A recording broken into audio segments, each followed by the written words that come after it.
A very good morning, dear students. As we were reading the poem The Brook, written by Lord Alfred Tennyson, till now we have read about the brook, from where it comes and how it moves. Today we will be reading further on page number 23. I went about and in and out with her a blossom sailing, and here and there a lusty trout, and here and there a grayling. I wind about and in and out मतलब जब जो हवा का झोंका होता है जैसे वो चलता है, ऐसे ही नदी में पानी जो है ऐसे ही बह रहा है। कभी वो नदी से थोड़ा बाहर जा रहा है, कभी अंदर आ रहा है।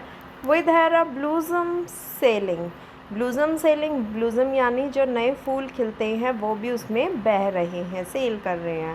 And here and there a lusty trout, और पानी में ब्रूक कह रही है इधर उधर क्या नज़र आ रहे हैं।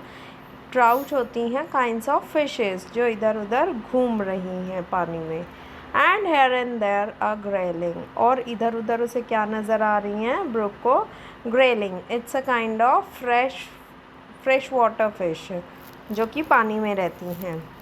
And here and there a foamy flake upon me as I travel with many a silvery water break above the golden gravel.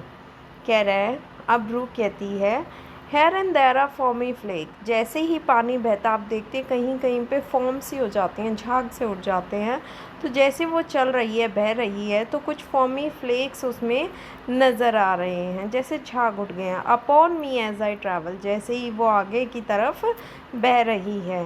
With many a silvery water break above the golden gravel, golden gravel यानी सुनहरा, कि ऊपर से सूरज की किरणें पड़ती हैं और पानी जब ऐसे बह रहा है तो उसमें कैसे नज़र आ रहा है, सिल्वरी वाटर ब्रेक, की पानी जो है कभी सिल्वर कलर का नज़र आ रहा है, कभी गोल्डन कलर का नज़र आ रहा है ऊपर से जब किरणें पड़ती हैं तो। And draw them all along and flow to join the brimming river, for men may come and men may go, but I go on forever। कह रहे and draw them all along and flow, और मैं इन सब चीज़ों को जो भी रास्ते में आ रही हैं, जो फिशेस हैं या जो फ्लावर्स हैं, जो भी चीज़ें मेरे रास्ते में आ रही हैं उनको अपने साथ बहाते हुए लेकर जा रही हूँ, कि वो भी ब्रिमिंग मीन्स ओवरफ्लोइंग, कि ऐसी बड़ी रिवर में जाकर मिल जाएं। और आगे कहता है, ब्रूक ने कहा for men may come and men may गो, कि लोग तो इस संसार में ऐसे ही आते रहेंगे और जाते रहेंगे, लेकिन मैं इस संसार में फॉर एवर के लिए हूँ, हमेशा के लिए हूँ, मैं हमेशा ऐसे ही बहती रहूँगी। I steal by lawns and grassy plots, I slide by hazel covers, I move the sweet forget-me-nots that grow for happy lovers। कह रहा है आई स्टील बाय लॉन्स, मैं कहाँ से गुजर रही हूँ, लॉन्स यानी जो बड़े बड़े ग्रीन एरियाज़ होते हैं, ग्रासी प्लॉट्स जहाँ पे घास पेड़ पौधे उगे हुए हैं वहाँ से वो गुज़र रही है। आई स्लाइड बाय हेज़ल कवर्स, आप देख सकते हैं पिक्चर में Hazel covers, Hazel is a kind of tree with brown big stem you can say, तो उनके पास से वो स्लाइड यानी फिसलते हुए आगे की तरफ बह रही है, गुज़र रही है। I move the sweet forget-me-nots. Forget-me-nots is a kind, it's a type of flowers you can say. I move the sweet forget-me-nots, कि वो जो flowers होते हैं मैं उन्हें अपने साथ बहा कर ले जा रही हूँ। That grow for happy lovers, जो किसके लिए उगते हैं, lovers के लिए। Forget-me-nots is the symbol of love. I slip, I slide, I gloom, I glance among my skimming swallows, I make the knitted sunbeam dance against my sandy shallows।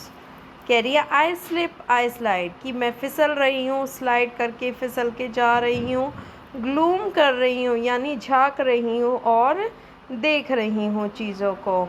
among my skimming swallows, skimming swallow is a kind of, these are kind of birds जो वहाँ पर ढूंढ रही हैं। Skimming swallows यानी पानी जब बह रहा है तो वो पानी के अंदर अपना शिकार ढूंढती हैं, छोटे छोटे जो इंसेक्ट्स होती हैं उनको खाती हैं, तो अपना खाना ढूंढती हैं।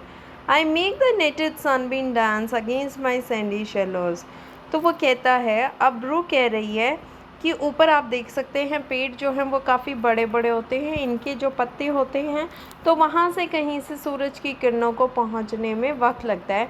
तो ऊपर कहीं पत्ते आ रहे हैं, कहीं छाँव आ रही है, कहीं धूप आ रही है, तो एक जाल सा बुना हुआ है, नेटेड सनबीन डांस। ऐसा नज़र आ रहा है कि जैसे वो नाच रही हैं, कभी इधर छाँव आ रही है, कभी उधर धूप आ रही है, अगेंस्ट माई सैंडी शेलोज़। और ये कभी कभी उसकी ज़मीन पर, रिवर के ब्रूक के ज़मीन पर कभी कभी ये सूरज की किरणें गिर रही हैं। I murmur under moon and stars in brambly wilderness, I linger by my shingly bars, I loiter round my cresses. I murmur, murmur यानी थोड़ी सी, जब आप आवाज़ करते हैं, जब रात को आप देखते हैं कि वो ब्रूक कह रही है, जब वो चलती है आगे की तरफ तो हल्की सी आवाज़ें होती हैं। इन ब्राम्बली विल्डरनेस यानी विल्डरनेस किसके लिए कहा गया है कि जो जंगल से जब वो गुज़रती है तो उसमें हल्की हल्की कुछ आवाज़ें आती हैं मून और चाँद और सितारों के बीच में, जब रात को, क्योंकि बहुत ही शांति सन्नाटा होता है। I linger by my shingly bars, linger यहाँ यूज़ किया गया है स्लो हो जाने के लिए। शिंगली बार्स जो छोटे छोटे, यू कैन सी है, ये जो स्टोन्स होते हैं, यहाँ जब वो अपने किनारों पर ऐसे पहुँचती है तो वो क्या करती है, अपनी स्पीड को थोड़ा सा स्लो कर लेती है। आई लॉइटर राउंड माई क्रेसेस, क्रेसेस होता है जो छोटे छोटे प्लांट्स होते हैं with big leaves, you can see है small plants with big leaves which are grown on the banks of the river। तो वो loiter also for slowing down the speed, वो कह रही है जैसे ही वो पेड़ पौधे आते हैं नदी के किनारे पर, मैं वहाँ भी अपनी स्पीड को जो है कम कर लेती हूँ। And out again I curve and flow to join the brimming river, for men may come and men may go but I go on for ever. और कहती है and out again I curve, और जैसे ही वो वहाँ से गुज़रती है अपनी स्पीड को वो थोड़ा सा तेज़ कर लेती है, जैसे ही कर्व आता है जो जिगजैग होता है, और वो अपना स्पीड पकड़ती है और बहने लग जाती है। किस लिए कि वो ब्रिमिंग रिवर को जॉइन कर सके, जो बड़ी बड़ी नदियाँ हैं। For men may come and men may go but I go on for ever, कि लोग तो इस संसार में ऐसे ही आते हैं और चले जाते हैं, लेकिन जो ब्रूक है वो हमेशा के लिए ऐसे ही बहती रहती है। So this was the poem written by Lord Alfred Tennyson about the nature about the brook. Here Lord Alfred Tennyson, he has mentioned himself as the brook. So you will take a reading of this poem, full poem, and the rhyming scheme we have done. What you are going to do, word meanings, I hope you had already learned. If not learned, just do it. Thank you everyone and have a nice day.